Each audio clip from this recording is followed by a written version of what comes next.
नमस्कार, आप देख रहे हैं पाताल लोक। आज हम बात कर रहे हैं अंबिकापुर नगर निगम की, जहां तबादला नीति को लेकर गंभीर सवाल उठ रहे हैं। सरकारी नियमों के अनुसार किसी भी विभाग में पारदर्शिता बनाए रखने के लिए कर्मचारियों का समय समय पर तबादला जरूरी होता है। छत्तीसगढ़ में लागू ट्रांसफर पॉलिसी 2025 के मुताबिक सामान्यतः 2 से 3 वर्ष के भीतर तबादला किया जाना चाहिए, ताकि एक ही जगह लंबे समय तक पदस्थापना से होने वाली संभावित गड़बड़ियों को रोका जा सके। नियम क्या कहते हैं? तय अवधि लगभग 2 से 3 वर्ष। उद्देश्य पारदर्शिता और जवाबदेही। सवाल क्या उठ रहे हैं?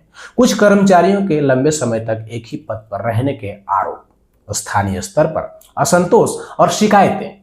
इस मुद्दे पर सामाजिक कार्यकर्ता अभय नारायण पांडे का कहना है कि नगर निगम में कुछ कर्मचारी वर्षों से एक ही पद पर बने हुए हैं। अंबिकापुर के नगर पालिक निगम में कई ऐसे कर्मचारी हैं जो 2 वर्ष, 3 वर्ष, 5 वर्ष, 8 वर्ष, 15 वर्ष, जी वो सब छोड़िए 20-20 वर्षों से एक ही जगह पे जमे हुए हैं। तो क्या आपको ऐसा नहीं लगता कि जहां नियम 2 वर्ष का है वहां 20-20 वर्ष एक ही पद पे जमे हैं, एक ही जगह पे जमे हैं, तो भ्रष्टाचार को बढ़ावा दे रहे होंगे?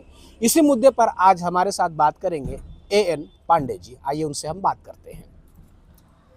एएन पांडे जी, अपने जो पीछे भवन देख रहे हैं नगर पालिक निगम, ये तो ऐसे ही कई विवादों के घेरे में शुरू से भी रहा है। बिल्कुल।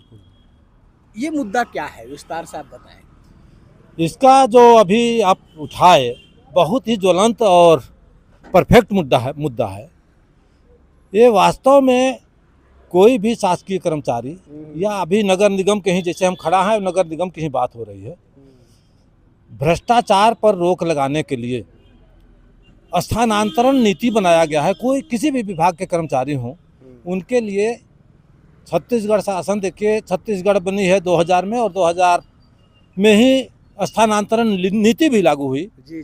शासकीय कर्मचारी लोग जो हैं इनकी कार्य अवधि अधिकतम 3 साल ही माना गया है और 3 साल बाद इन्हें ट्रांसफ़र किए जाने का है, जो रूलेशन में है, लगातार इनको होना चाहिए। लेकिन यहाँ नगर निगम का अलग ही महिमा है। इस नगर निगम में जैसा कि आप भी बताया भी, और मैं तो एक आवेदन भी दिया हूँ, आपको बता दे रहा हूँ। अच्छा। यहाँ सिर्फ 3 साल नहीं, 5 साल, 10 साल, 15 साल, 20 साल और उससे भी अधिक, यानी यहीं बहाल हुए और यहीं रिटायरमेंट भी हो जाएंगे। इसके पीछे कारण क्या है? भ्रष्टाचार, सिर्फ भ्रष्टाचार करना। और ये निगम के पालतू बहुत बड़े दलाल लोग हैं, माफिया के दलाल, जो कहने को तो शासकीय कर्मचारी कहते हैं अपने आप को, लेकिन ये शासकीय कर्मचारी कहना भी अपराध है। यहाँ जो भी रसूखदार और माफिया लोग का एक छत्र राज चल रहा है, ये छोटे कर्मचारी और जो जिन पर स्थानांतरण नीति नहीं लागू हो रहा है उनके कारण हो रहा है। आप अंदाज़ा लगाइए, कलेक्टर साहब का 3 साल में हो जाता है, एसपी साहब का हो जाता है 3 साल में, यहीं का कमिश्नर साहब का 3 साल में और 3 साल से पहले ट्रांसफ़र हो जाता है। लेकिन इसी कार्यालय में जो बैठे हुए हैं 15 साल और 20 साल से अंगद की पाँव की तरह जमे हुए हैं, उनके विरुद्ध न तो कोई नियम काम कर रहा है, न कानून काम कर रहा है, न अधिकारी कोई काम कुछ कहने को तैयार है और न ही नेता मंत्री कुछ बोलने को तैयार है। क्यों? क्योंकि ये सभी को माल खिला रहे हैं, वसूली कर रहे हैं अवैध, और भ्रष्टाचार को अंजाम दे रहे हैं। जो मैं आवेदन दिया था, देखिए माननीय मुख्य सचिव नगरीय प्रशासन संचालनालय, नगरीय प्रशासन, वो इंद्रावती भवन को मैं भेजा हूँ मंत्रालय को, और अंबिकापुर के नगर पालिक निगम आयुक्त महोदय को भी दिया हूँ, जिसमें मैं ऐसे इन्हीं बातों को उठाया है कि जो सेवा शर्तों का नियम है 2000 से लेके हर साल कुछ न कुछ चेंजिंग होते रहता है, और 2025 में तो मात्र 2 साल का किया गया है। अब आप इसमें समझिए कि मैं इनको लिख करके दिया हूँ कि 3 वर्ष से अधिक समय से जो पदस्थ रहते हैं वो रहने का क्या प्रावधान है? अगर कोई है भी तो किसी को शारीरिक क्षमता। एक चीज़ मेरे को ये बताइए कि जैसा कि आप बता रहे हैं कि इस नगर निगम में कई लोग ऐसे हैं जो 15-15 सालों से टिके हुए हैं। हाँ। तो ये कहीं साठ-गांठ करके रहते होंगे, या फिर ये लोग इतने अल्हेड़ हैं कि इनको पता ही नहीं है, या फिर ध्यान ही नहीं, ऐसा देखिए, शासन का नियम कानून कुछ भी होता है। अब आज देख रहे हो कि लोगों को पता नहीं है। अब आपके सामने मैं बता दूं कि इनकी कार्रवाई रोज देख रहे होंगे कि गरीबों का पूरा बस्ती इनको दिख जाता है, लेकिन इनके नाक के सामने अवैध 2 तल्ला 3 तल्ला बिल्डिंग नहीं दिखता है।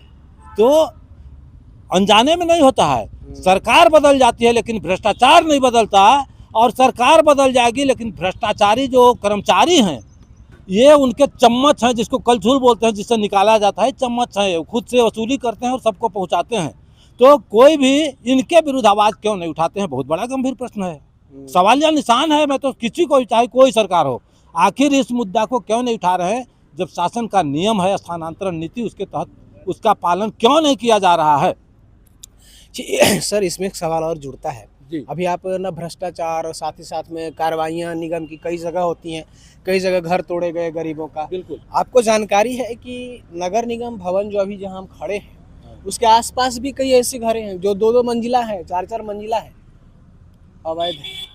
तो ऐसे जगहों पे ये लोग काम करने से डरते क्यों हैं? जब गरीबों के का घर तो एकदम से तोड़ने के लिए एकदम बुलडोजर लेके आते हैं, 15 दिन के अंदर सब साफ करके वहाँ पर पेड़ व पौधा लगाने की बात कर देते हैं। लेकिन जो ऐसी ऐसी बिल्डिंग है जो बड़े बड़े लोगों की, उसको तोड़ने में कतराते क्यों हैं? कतराते नहीं है, पैसा है, पैसा इनको धृतराष्ट्र बना देता है। जो नोटों की गड्डी रहती है ना, इनके आँख पर इतना मोटा परत डाल दिया जाता है नोटों की गड्डी का कि इन्हें नहीं दिखता। अभी हम नगर निगम के सामने खड़ा हैं और इसी के बगल से थोड़ा सा आप घुमा दीजिए, तो इधर आप देख लीजिए, एक बार घुमाइए कैमरा, इनसे सटा हुआ है, इनके नाक के नीचे नहीं कहिए, इनके नाक के अंदर, और ये अवैध बिल्डिंगें इन्हें नहीं दिखती हैं। अब आप अंदाज़ा लगाइए, लेकिन इनको गंगापुर में दिख जाएगा, महामाया पहाड़ में दिख जाएगा। वो भी किसका दिखेगा? गरीबों का दिखता है, अमीरों का नहीं दिखता, रसूखदारों का नहीं दिखता। ये इनके आँख के सामने करते हैं। करने वाले कौन है? इन्हीं के। क्या उनको बोलिएगा? हम तो मतलब इनको चमचा और दलाल कहना भी उस शब्द को कलंकित करने का है, उससे बड़े हैं ये। कोई शब्द नहीं मिलता है कि ऐसे भ्रष्ट और घुसखोर और भ्रष्टाचारी को हम किस शब्द से नवाजें। अच्छा, तो ये जो 10 साल टिके हुए कर्मचारी की बात आप कर रहे थे, तो इस पर कोई आवेदन जो आपने दिया है जी, तो उस पर कोई आश्वासन मिला आपको? कोई आश्वासन नहीं मिला है और न मिलेगा। ये इनका एकमात्र रास्ता है कोर्ट। और मैं कोर्ट को भी कहा बताऊं, इनकी चमड़ी इतनी मोटी हो गई है, बेशर्मी का, बुरा मत मानिएगा आप, कोई गाली नहीं दे रहा हूं मैं सुप्रीम कोर्ट जो दिल्ली का सर्वोच्च न्यायालय है भारत देश का, उस आदेश के सहित लगाकर मैं दिया था एक अवैध निर्माण तोड़ने के लिए, जिसको इन्होंने ही पाया था कि अवैध है, और उसके बावजूद इन्होंने कोई कार्रवाई नहीं किया। तो इनके लिए नियम कानून कुछ नहीं है, भ्रष्टाचार सर चढ़ के बोल रहा है और भ्रष्टाचार के आगे सारा कुछ फेल हो जा रहा है। हाँ, इसके बावजूद भी ये है कि माननीय न्यायालय पर ही लोगों को भरोसा है कि अगर कुछ होगा तो वहीं से होगा। इन भ्रष्ट बेईमान लोगों से कोई आशा नहीं की जा सकती। ये थे अभय नारायण पांडे जी। चिंता का विषय तो है कि एक ही शहर में 15-15 सालों तक कोई कर्मचारी कैसे पदस्थ रह सकता है, जबकि छत्तीसगढ़ में ऐसे नियम है कि 2 साल अधिक से अधिक रखा जा सकता है। चिंता का विषय है। साथ ही साथ में अभय नारायण पांडे जी ने कई मुद्दे उठाए, जिसमें इन्होंने ये भी कहा कि शहर के गरीबों का घर तोड़ना बड़ा आसान है, लेकिन बड़ों का घर में जो जड़ें लगी हुई है महंगी महंगी, उसे तोड़ना बड़ा मुश्किल है। हालांकि यह भी समझना जरूरी है कि कई मामलों में प्रशासनिक कारणों, पदों की कमी या विशेष जरूरतों के चलते कर्मचारियों का लंबे समय तक एक ही जगह पर रखा जा सकता है। इसलिए यह मामला पूरी तरह जांच और आधिकारिक जवाब की मांग करता है। अब बड़ा सवाल यह है कि क्या तबादला नीति का सही तरीके से पालन हो रहा है, या फिर कुछ मामलों में नियमों को नजरअंदाज किया जा रहा है, और अगर ऐसा है तो इसकी जिम्मेदारी किसकी है। फिलहाल इस मामले में नगर निगम या संबंधित अधिकारियों की आधिकारिक प्रतिक्रिया सामने आना बाकी है। जैसे ही कोई आधिकारिक जानकारी आएगी हम आपको जरूर अपडेट करेंगे। आप इस मुद्दे पर क्या सोचते हैं? क्या आपके क्षेत्र में भी ऐसे मामले देखने को मिलते हैं? कमेंट बॉक्स में अपनी राय जरूर बताएं। ऐसे ही ग्राउंड रिपोर्टिंग और सटीक खबरों के लिए हमारे चैनल के साथ बने रहें। मैं हूं जितेंद्र बिंदु और आप देख रहे हैं पाताल लोक। धन्यवाद।